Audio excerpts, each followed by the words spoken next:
of the South Charleston Public Library. We're here at the Huntington Museum of Art, and we are very fortunate to have Dr. Mike Beck with us. He is the director of our conservatory here. So we're going to let him tell us a little bit about the conservatory and some of the things he has available in the conservatory. Well, the conservatory is basically a place to house tropical and subtropical plants, and we have a few animals as well. So we have chocolate and cashew trees, but we also have dart frogs and Oxalotto salamanders and a few other things that I hope you'll enjoy seeing. So we are very excited to be here. So meow meow and some frog here showed up on my shoulder. We're ready to go. So we ready, Dr. Beck? I'm ready. Okay, this is a feather duster worm called a cocoa worm. And he's related to earthworms, but these guys live in water, so they have very feathery gills in the front, and that's where their mouth is as well. So they'll capture food and send it down to their mouth. What I want you to do is see how fast he'll respond. I'm going to put this spoon in here, and we'll see if he pulls back into his tube.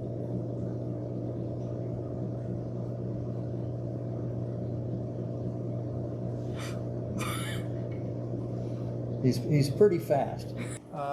This is a mixture of fish and shrimp and seaweed and plankton, and it comes frozen, so I have to thaw out just a little bit of it in this cup, and then I give it in short amounts to the fish. So there's a little bit, about a third, and what I'm hoping you'll see is a little red fish, this little red fish here. He's called a flame hawkfish, and he comes out when it's time to eat. And there's also another fish I want you to see. I see him. He's right in there, but we may have to find a better time when he comes out. Oh, they scared him. Well, he may come out when I get more food in there.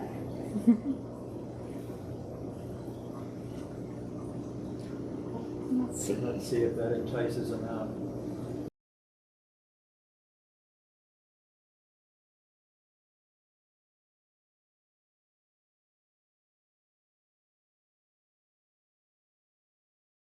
It's very rare to see his tail. He always keeps his tail in the Kind of hidden.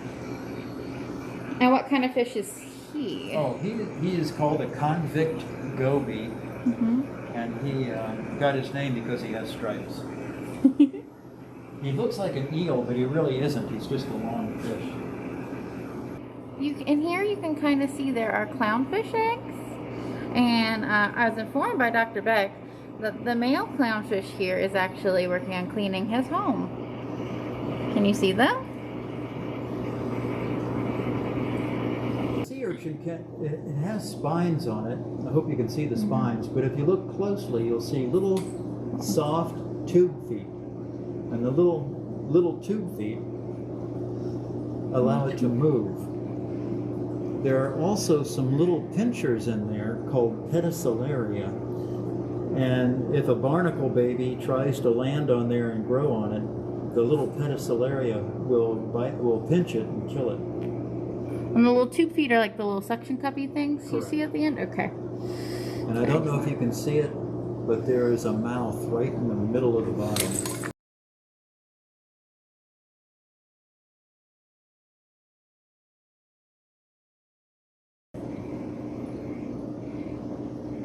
Well, let's see. A couple of the original fish that we put in the tank when we first set it up are this blue chromis here, kind of a blue-green color, and the tang, the yellow tang. It's referred to as a surgeon fish. If you look at the back by the base of the tail, there's a little white thing, and that little white thing is actually a spur. If you get too close to it, it can shove that spur into you and actually cut you pretty badly. It's originally from Hawaii, and they're not allowing them to be exported right now, so I'm not sure if they're going to be available for much longer. This powdered brown tang, he's another one of my favorites. He's pretty colorful. He's beautiful. He's from the Philippines. Does he have the spike in his tail as well? He should, I don't know. You can't see it very well. It's not as obvious as the white one is. Try to, what they usually do is they'll kind of suck the worm in their mouth.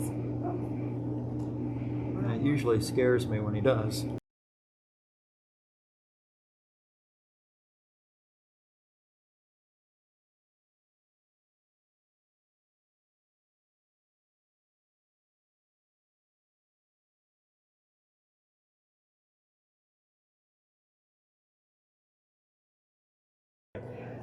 These are frog vitamins. Mm-hmm. And you see inside there? Just powdered vitamins. Mm-hmm. And then what I do is I take the flies. You see those okay? Mm-hmm. And I'll tap them down.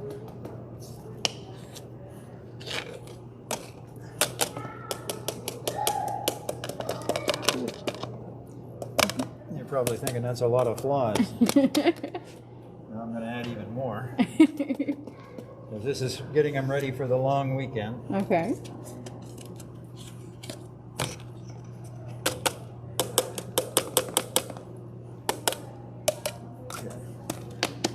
Mm-hmm. So you get the flies in there. And then what I'm going to do is shake them around so they get that vitamin powder all over them. And then what I do is I put half in one and half in the other. Mm-hmm. These guys are usually pretty hard to see because they're shy. And these are the, what is their official name? These are blue poison dart frogs. Mm-hmm. And I'll sprinkle these around just a little bit. And dump most of them right there.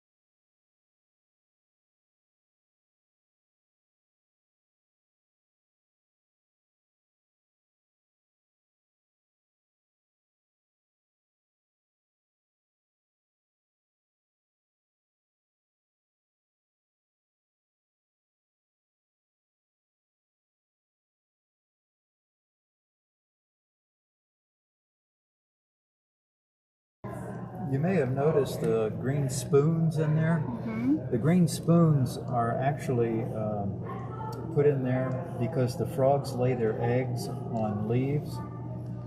And I was hoping to trick them and get them to lay their eggs in the spoons. And when they do, it's easier for me because I can take the spoon right out and then raise the eggs. And if you look in here, He's getting big. we have a tadpole. Mm-hmm. And trying to get rid of the reflection. I don't think I can. Yeah, here. But Yeah, I think they can see him pretty good. Oh, there he goes. yeah, this one's just starting to get his back legs. How cute.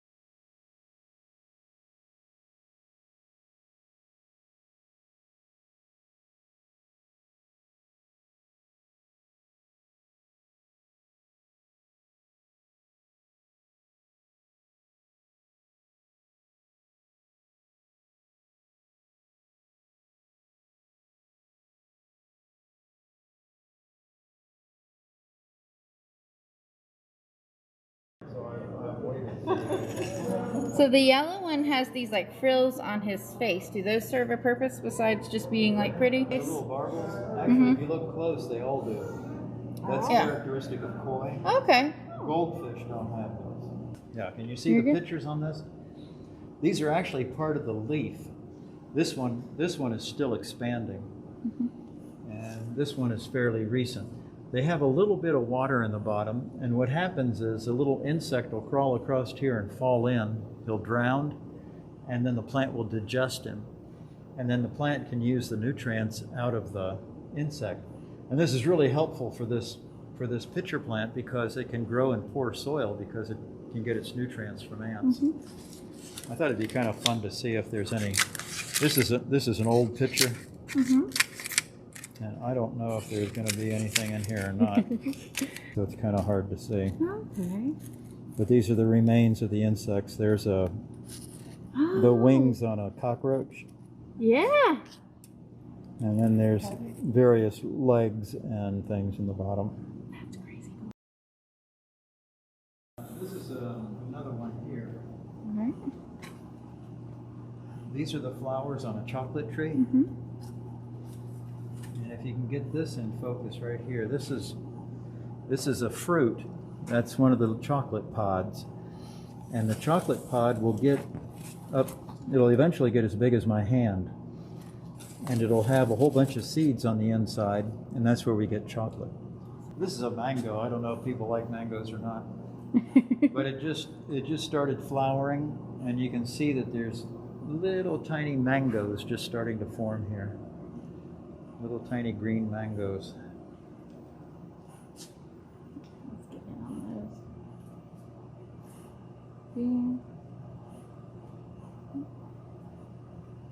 There, okay. Triops.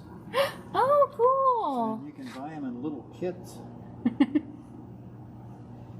And the interesting thing about these is that their eggs will develop and then they'll stop developing, and then you can sell them in little packs, and eventually you can add water and they'll hatch. And a lot of the animals that do that, like fairy shrimp, for example, am I near something? No, you're good.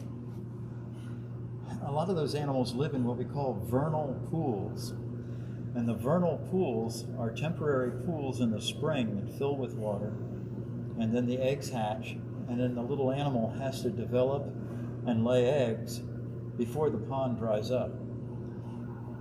So it's an interesting ecosystem, and there are even some fish that live in those kind of ecosystems in Africa called killifish.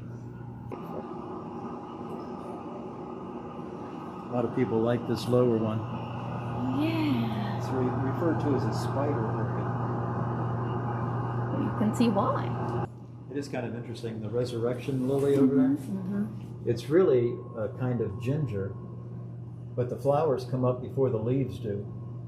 So it's interesting that there's just flowers sticking up out of the sand. In a few weeks we'll actually have some leaves coming up. I see on this ant plant here, the orange little, are those seeds or is that Yeah, these sticky? are actually the fruit. Oh, cool. And let's see if you can get that on. Can you see the seeds inside of it? Oh, yeah, I think so. I think it's in here. Awesome. If I squeeze it, the seeds will come out. And it's kind of a sticky mess. Ants really like this plant. So they'll eat that and spread the seeds. I'm looking to see if there's a flower open. There might be a flower open on this one over here. Okay, let's see. Yeah, the flowers are fairly inconspicuous. See the little white one right there? That's a little flower. Nice. Beautiful.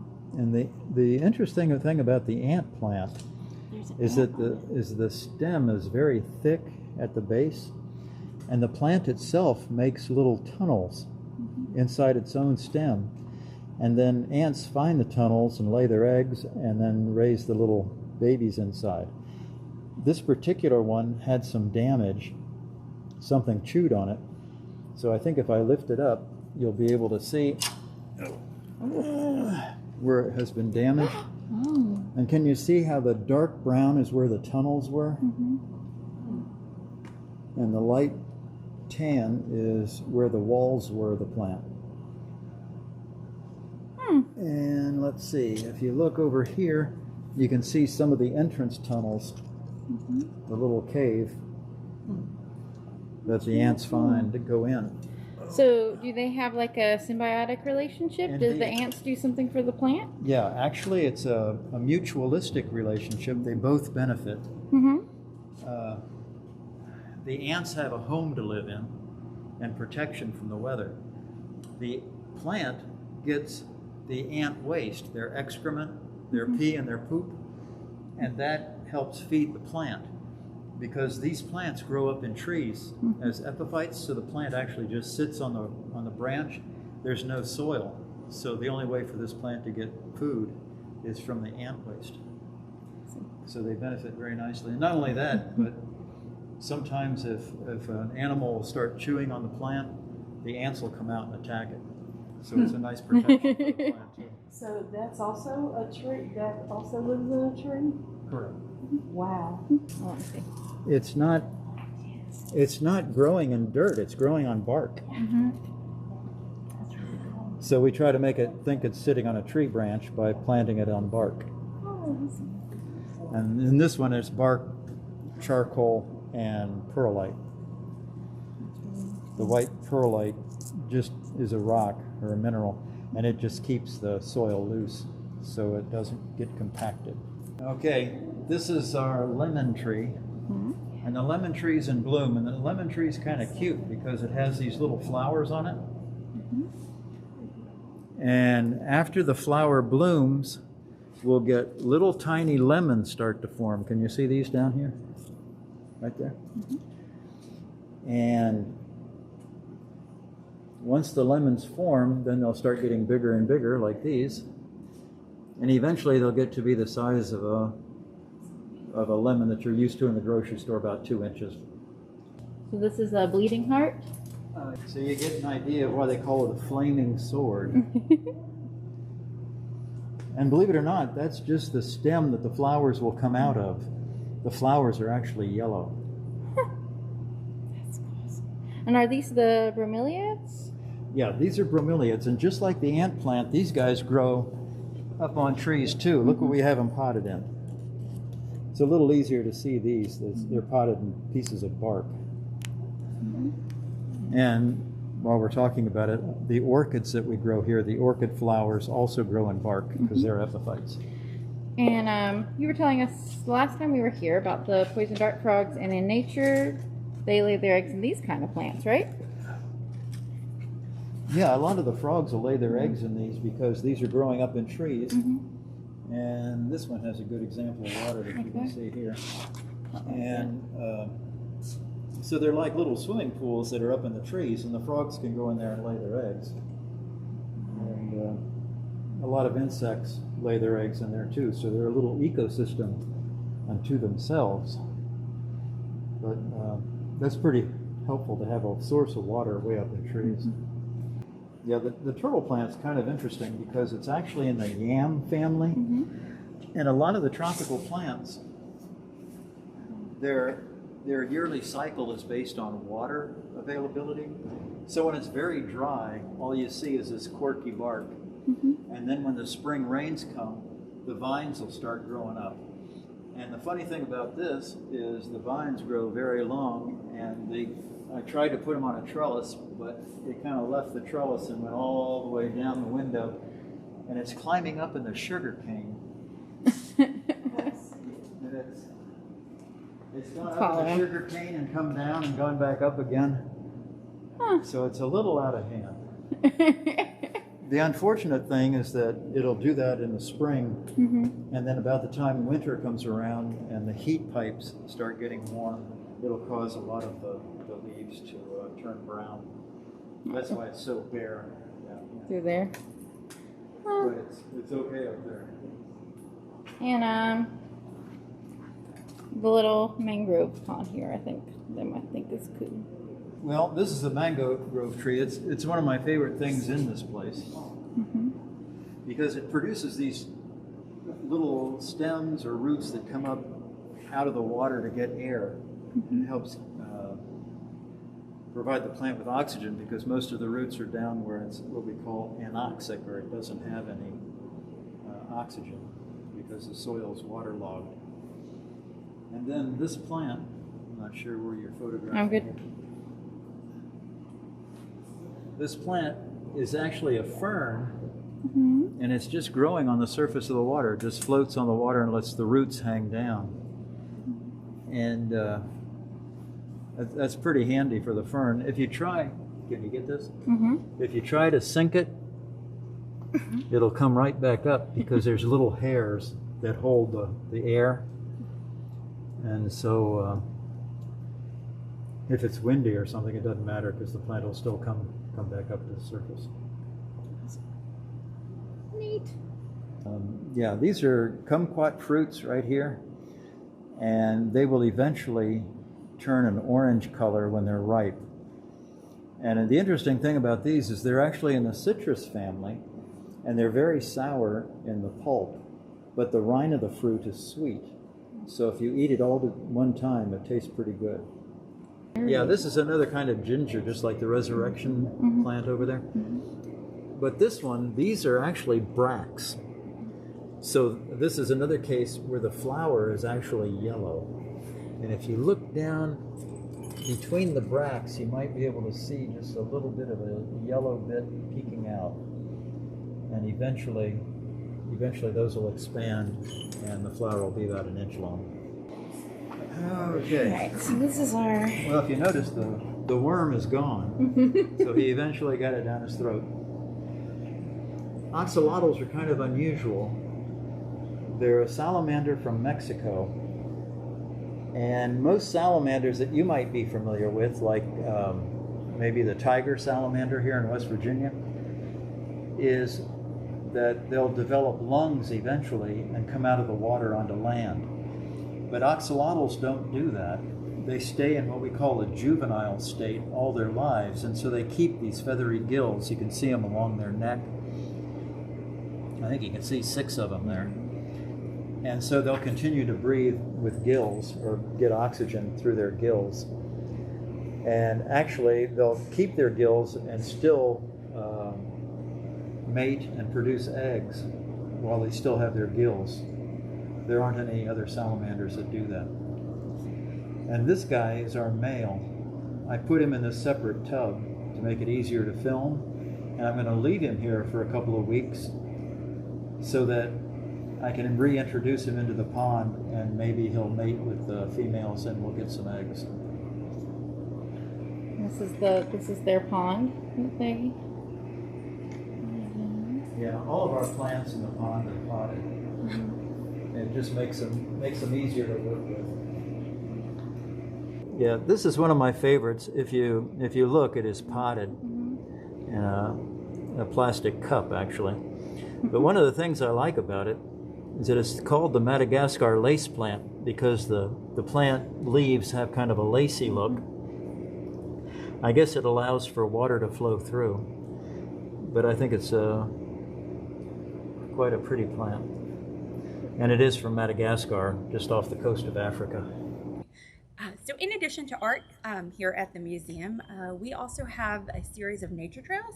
The museum is set on 52 acres of land, and so there are 3 entryways into the trail, and they're guided paths, and you guys can just have lots of fun out on the trails and explore nature. The museum also has sculpture grounds, so around the property you will find different examples of sculpture that you can visit and take photos with, and we'd love for you to share them with us. The museum has been doing a lot of programming online, and one thing that we have is called HMOA at Home. And so on our website, hmoa.org, you can visit the HMOA at Home tab and find lots of really cool activities to do. And we hope you'll visit that, and we hope to see you soon at the museum.